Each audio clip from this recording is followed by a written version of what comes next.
2학년 실무교과 내선공사 담당 이재봉입니다. 본 수업 자료나 영상을 저작권자의 허락 없이 이용, 배포하는 행위는 저작권법에 위배됩니다. 수업 예절을 지켜주시길 바랍니다. 자, 배선 시공하기. 오늘 배선 시공하기는 수행평가, 2차 수행평가의 아주 중요한 내용입니다. 그러나 앞쪽에 시간 관계상 앞쪽에 포함되어 있는 지식들, 필요 기본 이론들은 간단하게 설명을 하고 다음 주 실습 시간에 추가해서 설명하도록 하겠습니다. 그리고 다음 주 실습 시간에 우리가 직접 실습을 해야 되는 것 위주로 해서 오늘은 수업을 하도록 시작하겠습니다. 그래서 필요한 이론보다는 실기에 대한 유튜브 동영상이 더 많을 수 있습니다. 참조하시기 바랍니다. 자, 먼저 시설에 따라서, 시설 장소에 따라서 어떻게 배선을 해야 되는지에 대한 이야기입니다. 먼저 배선은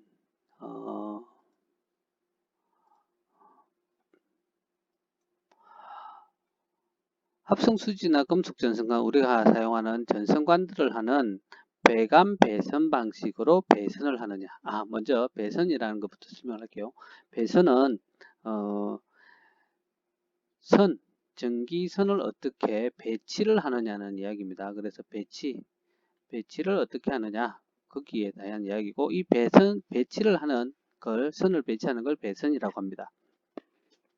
그 배선에는 배관 배선 방식, 우리가 배웠던 금속관, 금속 전선관, 합성수지 전선관, 가요 전선관 등을 사용하는 배관 배선 방식과, 자, 그리고 케이블 트레이로 사용하는 배선 방식, 그리고 구리나 알루미늄으로 사용하는 버스바를 이용하는 버스덕터 배선 방식이 있습니다.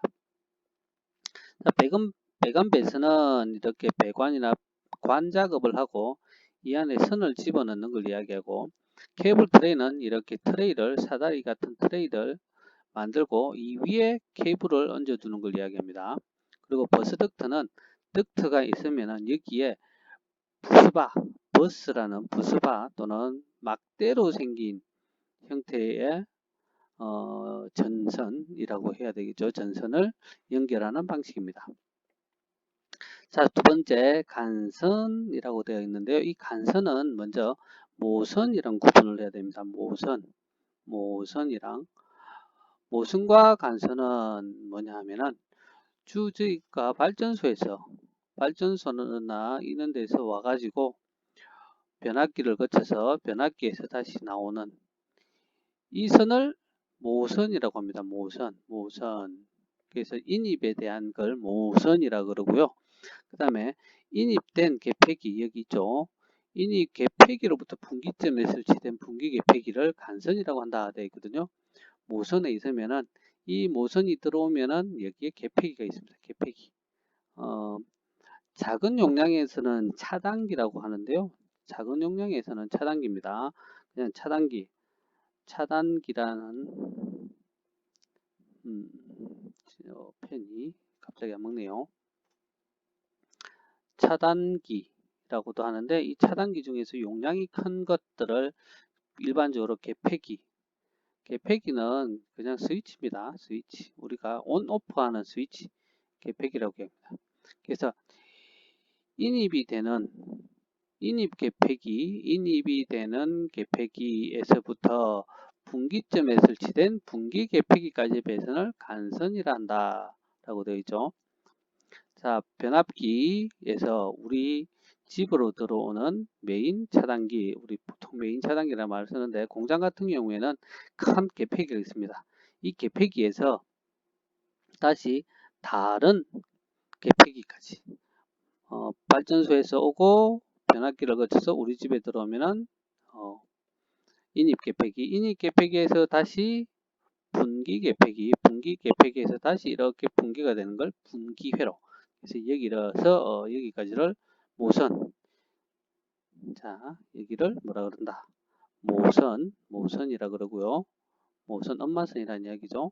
그리고 여기를 지선 또는 간선이라고 이야기를 합니다. 그 다음에 여기가 그러면은 분기선이 되는 거죠. 자, 여기 보시면은 저압 옥내 간선에서 과전류 차단기를 거쳐서 각 부하의 전력을 공급하는 배선을 분기회로라고 이야기한다. 자, 그러면 분기회로 이 아래 단에는 뭐가 붙는다? 각종 전등이나 부하가 붙습니다. 전기를 소비하는 여기는 부하가 연결이 되는 거죠. 자, 이 분기회로는 이제 차단기를 어떤 걸 다느냐에 따라서 되는데 15A 분기, 이 분기 회로에서 15A를 쓴다는 이야기입니다. 자, 다시 이야기하면은 모선 오고 그 다음에 모선에서 간선 분배기, 그 다음에 여기에서 분기회로에 여기에 차단기인데 차단기 여기 용량이 이 아래쪽으로 연결이 된 게 15A 정도를 사용한다. 그러면 여기를 차단기를 15A를 설치를 한다는 이야기입니다. 자, 배선을 할 때 어떤 배선 방법을 선택할 것이냐에 대한 이야기입니다. 환경을 고려해서 배선 방법을 설정한다라고 되어 있는데요. 배선은 기본적으로 우리가 사용하는 배선은 저압이기 때문에 400V와 400V 이상, 이하와 이하로 나눕니다. 고압이라고 하면은 600V죠. 600V. 고압은 교류 600V 이상이기 때문에 400V를 기준으로 해서 우리가 보통 작업이 되거든요. 그래서 옥내는 400V 이상이냐 이하냐로 구분을 하고요. 기본적인 배선은 380V가 있죠.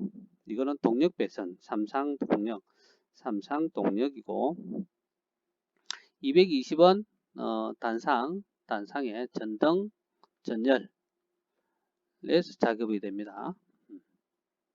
자, 이런 건 아직 다음에 한번 설명을 더 하기로 하고 배선을 하는데 금속관일 경우에는 노출된 장소, 은폐 장소, 오개 장소 전부 다 사용하고 습기가 많든 적든 다 사용이 가능하다라는 이야기고요.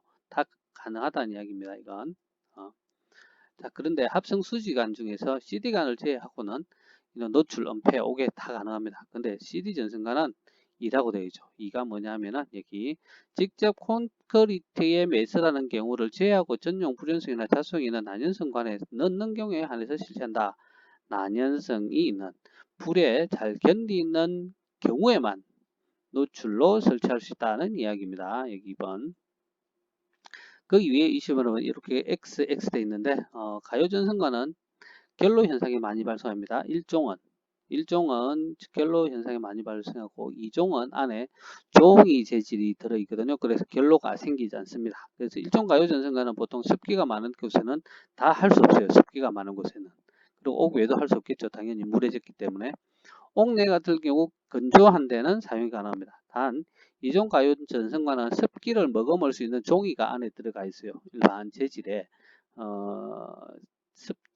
습지라고 이야기하기도 한지라고 이야기하기도 하는데 이런 종이가 들어가 있어서 습한 곳에도 다 사용이 가능합니다. 가요전선관 중에 2종 가요전선관, 요 1종 가요와 2종 가요의 차이입니다. 자, 그 이외에도 여기 쭉 보시면은 어떤 때 사용이 가능하고 어떤 때 사용이 불가능하다라고 나와 있는데요. 예를 들어 플로어, 멀티미디어실이나 컴퓨터실이 있는 바닥입니다. 바닥을 플로어라 그러거든요. 플로어 덕트 배선일 경우에는 여기만 가능합니다. 자, 보시면은 점검이 불가능하다. 바닥에 묻혀 있기 때문에 점검이 불가능하죠.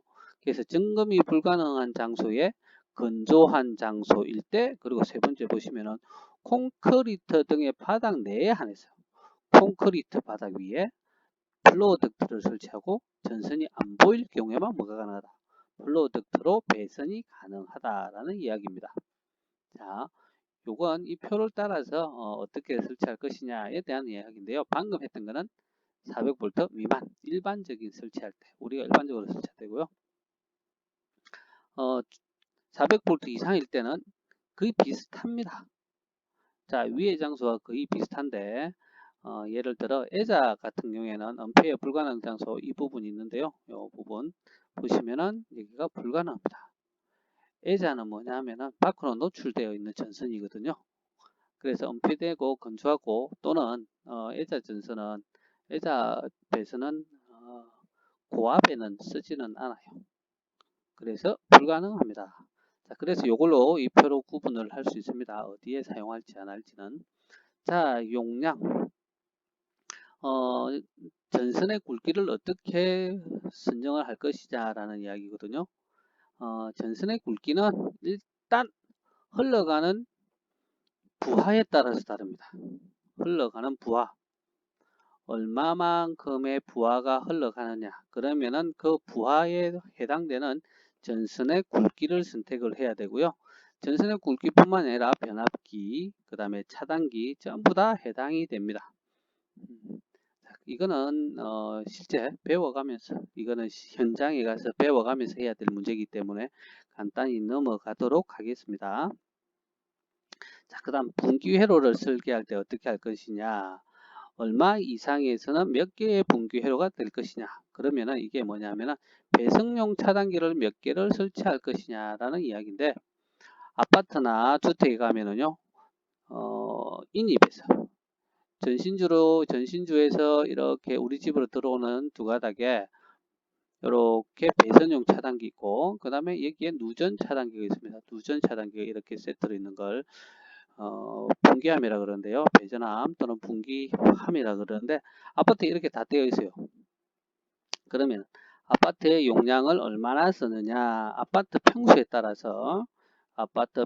따라서 최고 몇 개를 써야 되느냐에 대한 이야기거든요. 3 플러스 알파라고 되어 있는데, 알파는 넘어서도 상관없습니다. 그거 이상은 넘어서도 상관없지만 최저 몇 개? 3개까지. 보통 아파트는 요즘 같은 경우는 큰 아파트는 4개로 만들어지고요. 작은 아파트는 3개로 만들어집니다. 그래서 전등용, 그 다음에 부엌용, 부엌 이외 이렇게 되어 있죠. 그 다음에 단독회로. 예전에는 냉난방장치, 에어컨의 용량이 엄청 컸기 때문에 단독회로를 하나 더 했어야 됐습니다. 근데 요즘에는 워낙 에너지 효율이 좋아져서 냉난방기도 일반적인 부엌 이외용의 콘센트를 꽂아서 사용하는 경우도 많이 있습니다. 그래서 작은 평수, 이 정도면은 20평 이하의 평수 아파트, 그 다음에 20평 이상 되고 30평 이하의, 이거는 약 32평짜리 아파트죠. 32평짜리 아파트에는 4개 플러스 단독. 이렇게 분기 회로가 설치가 되어야 됩니다. 자, 그리고 분기 회로마다 차단기는 얼마가 설치가 되어야 되고, 전선의 굵기는 얼마여야 되며, 일반적으로 이거 라이팅 덕트라고는 전등에 쓰이는 덕트입니다. 전등에 쓰이는 덕트에는 얼마의 차단기가 달려야 된다. 그런 걸 이야기합니다. 자, 그리고 분기회로에도 이렇게 거리에 따라서 조금씩 달라져. 거리에 따라서 효율이 달라지고, 그 다음에 전압 강화가 생기기 때문에 그런 걸 고려해서 하는 거고, 여기 좀 멀어지면 멀어질수록 여기서 분기의 첫 번째 선, 분기에서 분기 다음까지의 선에 대해서 뭐 한다. 더 굵은 전선을 4 스퀘어짜리를 써야 된다. 기본은 2.5 스퀘어거든요. 기본 설치 2.5 스퀘어인데 거리가 40m 이상이 될 경우에는 반드시 다른 굵기의 전선을 써야 된다는 내용입니다. 자, 여기까지 기본적인 어떤 상황에서 어떤 장소에서 배선을 할 것인가, 그리고 배선을 할 때 배선 전선의 굵기는 어느 정도를 선택을 해야 될 것이며, 분기 회로는 3개를 선택할지 4개를 선택해야 될지, 뭐 이런 거에 대한 이야기였습니다. 다음 시간에 계속해서 설명하겠습니다. 감사합니다.